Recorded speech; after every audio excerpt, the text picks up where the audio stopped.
Champions trophy के लिए probable 11। Openers थे आपके रोहित शर्मा, शुभमन गिल या फिर यशस्वी जायसवाल भी जगह खा सकता है। 3 नंबर पे विराट कोहली, 4 नंबर पे श्रेयस अय्यर, 5 पे केएल राहुल या ऋषभ पंत, 6 पे पांड्या, 7 पे नीतीश कुमार रेड्डी की एंट्री हो सकती है। कन्फ्लिक्टिंग रिपोर्ट्स है, कुछ बोल रहे हैं कि नीतीश कुमार रेड्डी को मौका मिलेगा, कुछ बोल रहे हैं कि वो नहीं होगा। आज न्यूज 18 की जो रिपोर्ट आई है उसके स्क्वाड में नीतीश कुमार रेड्डी नहीं थे।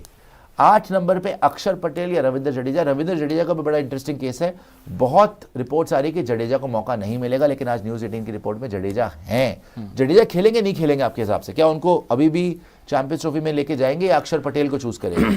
मेरे हिसाब से शायद सीटी उनका आखिरी टूर्नामेंट हो सकता है, खेलेंगे एज इंडियन प्लेयर, जो मुझे लगता है, क्योंकि आप फील्डिंग देख लो और वहाँ पर विकेट्स जो है इतनी रन उन पर बनते नहीं है, एवरेज स्कोर कम रहता है, तो स्पिनर्स को मदद मिलती है। और जडेजा बीइंग एक्सपीरियंस स्पिनर, आप देख सकते हो, हाँ स्क्वाड में ज़रूर होंगे। प्लेइंग 11 में मौका मिलेगा या नहीं मिलेगा ये मैं नहीं कह सकता हूँ, क्योंकि गंभीर साहब, जडेजा की जो अभी परफॉर्मेंस रही है बीजीटी में, क्योंकि एक ही इनिंग्स आई रविंद्र जडेजा की जी 77 की गावा में जी। उसके अलावा एमसीजी में कुछ नहीं हो पाया और ना ही सिडनी में जडेजा से बैटिंग हो पाई। अब लेकिन सीटी से पहले आपको समझ में आ जाएगा इंग्लैंड की जो स्क्वाड आएगी ना, इंग्लैंड की, वहां पर मौका मिलेगा या नहीं मिलेगा। अच्छा, इसके बाद जो नाम है ना, प्रॉब्लम बहुत है दोस्तों हमारी, बहुत, बिकॉज कुलदीप यादव भी इंजर चला है ना बीच में। अब आपको मैं आपको बता दूं जितना इंपॉर्टेंट, और ये ध्यान से सुनना, आप कुलदीप यादव इंजर्ड चले हैं, आपको दिखा है कि कुलदीप यादव बाहर थे थोड़े टाइम के लिए, फॉरेन में भी गए हैं, उन्होंने अपनी रिकवरी भी कराई है, अपना इलाज भी कराया है, सब कुछ हुआ, उनको इंजरी थी। Kuldeep Yadav being a China man, जितना जसप्रीत बुमराह, जितना मोहम्मद शमी इंपॉर्टेंट है, उतना ही इंपॉर्टेंट है आपके लिए इन दुबई। इंडिया ने सारे मैचेस दुबई में खेलने हैं, स्टार्ट टू फिनिश। अगर इंडिया फाइनल में भी आता है तो भी, आता क्या है, पक्का आएंगे टचवुड, तो इंडिया ने दुबई में ही खेलना है, ठीक है जी। क्यों कुलदीप यादव इतना इंपॉर्टेंट है मैं आपको बोल रहा हूं, और प्रॉब्लम्स इंडिया के लिए बहुत ज्यादा इसलिए बिकॉज बुमराह इंजर्ड, शमी का पता नहीं, एंड कुलदीप यादव भी इंजर्ड, अभी वापस आएंगे। एक ग्राफ आपको दिखाएंगे जो सिर्फ स्पोर्ट्स यारी पे ही आपके लिए लेके आए हैं, बाकी कोई इतना इनडेप्थ एनालिसिस नहीं करेगा, समझना इसको ध्यान से। इस ग्राफ के ऊपर ना दुबई में बॉलर्स कौन से इफेक्टिव होते हैं, स्पेशली दुबई के ग्राउंड पे, वो दिखाएंगे आपको। आइए आता इसको फुल स्क्रीन करेंगे, एक बार फुल स्क्रीन पे लेते हैं इसको। ध्यान से देखना भाई, आराम से समझा रहा हूं, ठीक है ना। जिसको ग्राफ नहीं भी देखना आता, मेरे भी थोड़ी कमजोरी है इसमें, तो साथ में थोड़ा समझ लेते हैं यारी फैमिली। लेफ्ट साइड पे ऊपर की तरफ लिखी हुई है बॉलिंग एवरेज और नीचे आपकी लिखी हुई है इकोनॉमी रेट, ठीक है जी। बॉलिंग एवरेज आपको पता है क्या होती है बॉलर की, कि हाउ मेनी रन्स कंसीडर्ड पर विकेट, राइट। तो अगर आप लेट्स से 40 रन देते हो और तब आपकी विकेट आती है, तो आपकी बॉलिंग एवरेज हो जाती है 40, ठीक है जी कोबरा जी, गलत तो नहीं इसमें, बिल्कुल। तो यहां पर अब आप देखेंगे, सबसे पहले ऑर्थोडॉक्स का जो डॉट बना हुआ है ऊपर, उसमें आपकी बॉलिंग एवरेज जा रही है 30+, लेकिन इकोनॉमी रेट आप देखिए बड़ी शानदार है, 4 और 4.2 के बीच में आ रही है, मतलब 4 रन पर ओवर ऑर्थोडॉक्स। ज्यादातर ऑर्थोडॉक्स लिखते हैं लेफ्ट आर्म ऑर्थोडॉक्स, जैसे अक्षर पटेल है, तो अक्षर पटेल आपको चाहिए विकेट चाहे ले रहा है वो 30 रन देने के बाद, 31 रन से पहले, लेकिन इकोनॉमी रेट जो उसकी रह रही है ना अक्षर पटेल की, या कोई भी ऑर्थोडॉक्स जो दुबई में बॉलिंग करेगा, ये ओडीआई का है दुबई में, उसकी बॉलिंग एवरेज रह रही है 4 और 4.2 के बीच में, which is very very good. एक बॉलर तो आपको 10 ओवर दे देगा जो 40 रन से कम ही देगा, राइट, ऑर्थोडॉक्स में।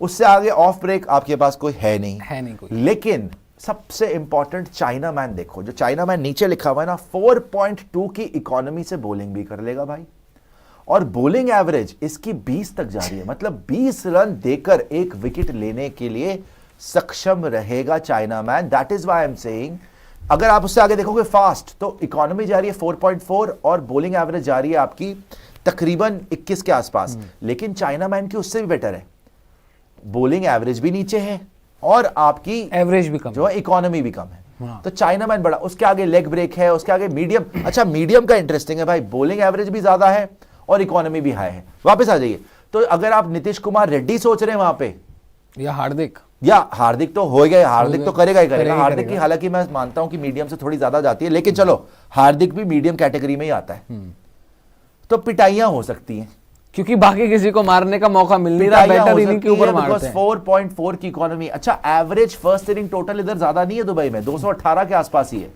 मतलब लो स्कोरिंग गेम ही ज्यादातर देखने को मिलती है। पता नहीं ये पिच कैसी बनाते हैं, मगर हिस्टोरिकली देखा गया, अगर दुबई का ग्राउंड के फिगर दिखाना जरा रहता, दुबई ग्राउंड के जो फिगर्स हैं अगर आप देखें, टोटल मैचेस ओडीआई में 58 खेले गए हैं। मैचेस वन बैटिंग फर्स्ट 22 और बैटिंग सेकंड इनिंग्स में 34। मतलब जो चेस करता है वो ज्यादा जीतता है। और इसके स्टैट्स जो है दुबई के वेन्यू के वो भी दिखाते हैं आपको। एवरेज फर्स्ट इनिंग टोटल 219 है और हाईएस्ट रन चेस 287 है यहाँ पे।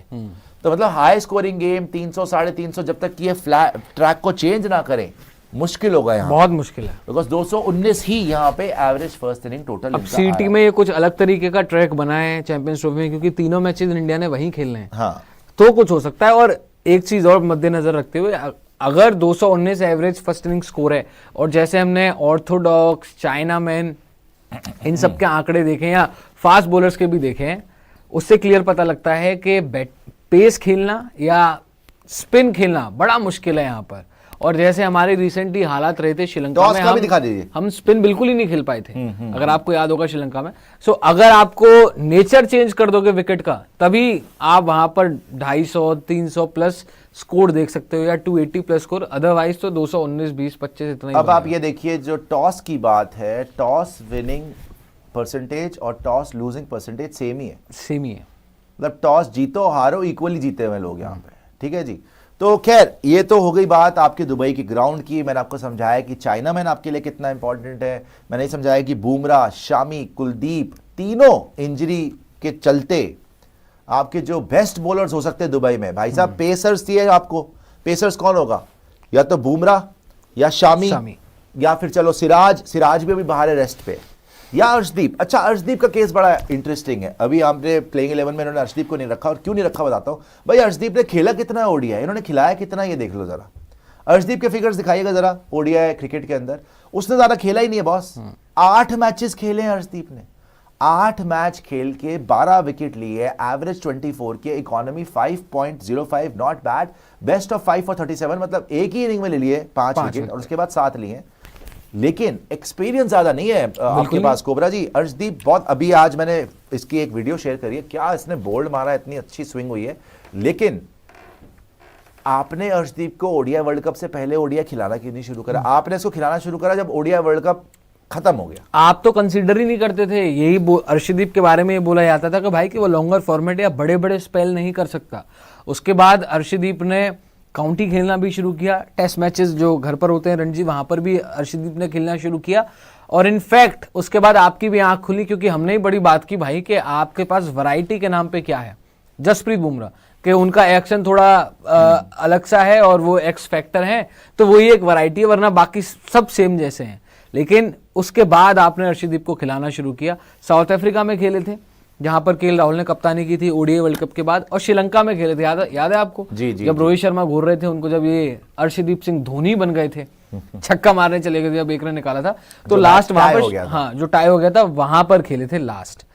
और आज भी मैं यही समझा रहा था कि अगर आपके पास 2 बॉलर जो आप वहां पर खिलाओगे, बुमराह के साथ या तो आप शमी भाई को ले जा रहे हो तो शमी भाई होंगे, थर्ड आपका या तो सिराज होगा या अर्शदीप होगा। लेट से शमी भाई को नहीं ले रहे और 2 ही मेन फास्ट बॉलर खिला रहे हो, कंसीडरिंग द फैक्ट कि रेड्डी और हार्दिक आपकी प्लेइंग 11 में एक साथ हैं, तो क्या आप कंफर्टेबल होगे जसप्रीत बुमराह के साथ? जो दूसरा बॉलर है वो अर्शदीप है जी। एक तो अथा एक्सपीरियंस और दूसरे को एक्सपीरियंस के नाम पे कुछ भी नहीं है। हाँ, अर्शदीप ने T20 में बहुत अच्छा किया है, T20 वर्ल्ड कप विनर है, लेकिन एक्सपीरियंस के नाम पे ओडीआई में कुछ नहीं। सुपर चैट सारी दिखाएगा। एक बार फिर से जाते हैं इंडियन स्क्वाड पे, जो प्रोबेबल स्क्वाड है फॉर चैंपियंस ट्रॉफी, और फिर प्लेइंग 11 देखते हैं कि प्लेइंग 11 कैसी नजर आ रही है। कुलदीप के भी बाय द वे लास्ट 5 आंकड़े हमारे पास। हाँ, कुलदीप के लास्ट 5 दिखा दीजिए, कुलदीप के लास्ट मैच दिखा दीजिएगा 5।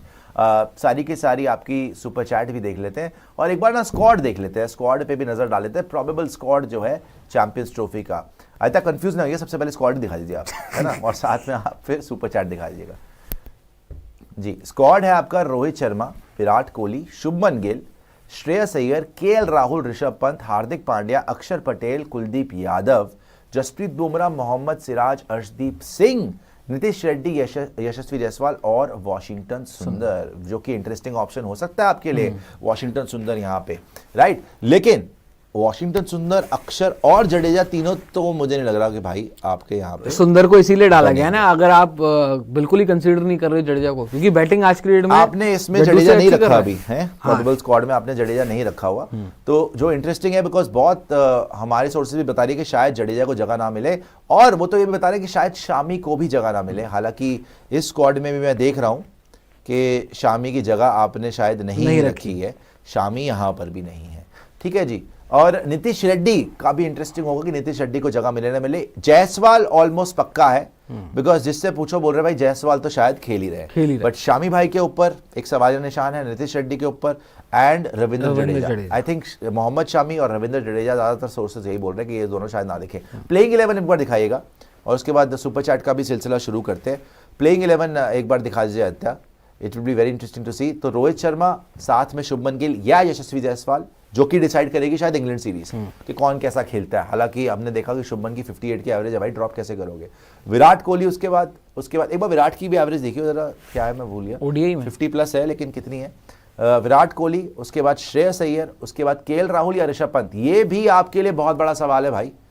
केएल राहुल ने पिछली बार, अब और संजू की भी बातें हो रही हैं, क्या संजू तो शायद नहीं होगा, संजू तो आई डोंट थिंक ये लोग रखेंगे। हालांकि बड़ा तगड़ा भाई, तगड़ा उसने खेला है, और शायद 100 मारा था उसने, लेकिन उसके बाद नहीं दिखा ना वो आपको, ओडीआई में नहीं दिखा, ओडीआई में नहीं दिखा संजू। साउथ अफ्रीका में 100 मारने के बावजूद संजू ओडीआई में नहीं दिखा। अब गंभीर संजू के फेवर में रहते हैं, देखने वाली बात है संजू को। लेकिन रोहित वहीं पर लगता नहीं है कि संजू को उन्होंने इतना चांस दिया है। लेट्स बी ऑनेस्ट, रोहित ने शायद इतना प्रेफरेंस नहीं दी। वर्ल्ड कप जरूर ले गए थे बस, मगर वर्ल्ड कप कौन सा लेके गए? T20 स्क्वाड में तो थे, जीते नहीं थे, मतलब लास्ट दिन भी बोला कि खेल रहा हूं, नहीं खिलाया, चलो जो भी है। लेकिन गंभीर ने संजू को पूरा मौका दिया है T20 में। आपने देखा है साउथ अफ्रीका में 100 मार दिया, 58 की एवरेज, 58 है भाई साहब, 58 की एवरेज। और कितनी इनिंग्स हुई है? 283 इनिंग्स, 283 इनिंग्स में भाई साहब 58 की एवरेज। 14,000 रन कंप्लीट करने से मात्र 94 रन दूर हैं, और 51 सेंचुरी है ना शायद। हाँ 51 सेंचुरीज हैं, नहीं 50, 51 नहीं, 50 सेंचुरी और 72 हंड्रेड्स, नेक्स्ट लेवल पे भाई विराट कोहली। और चलिए अभी हम बात लेकिन किसकी कर रहे थे? संजू की, संजू सैमसन। तो संजू सैमसन देखिए मैं ही भूल गया, तो उनका कहाँ से याद होगा। संजू सैमसन का मुझे नहीं लग रहा संजू सैमसन भारी होंगे, लेकिन हाँ ऋषभ पंत, केएल राहुल बड़ा इंपॉर्टेंट रहेगा। एक तरफ है भाई 33 की एवरेज, इतना खेला नहीं हुआ, दूसरी तरफ वो आदमी है जो आपको वर्ल्ड कप फाइनल में जाके 100 गेंदे से ज्यादा खेल के एक चौका मारता है। और अभी भी ऑस्ट्रेलिया में शुरुआत अच्छी हुई, लेकिन उसके बाद लोग फिर डिसअपॉइंट ही।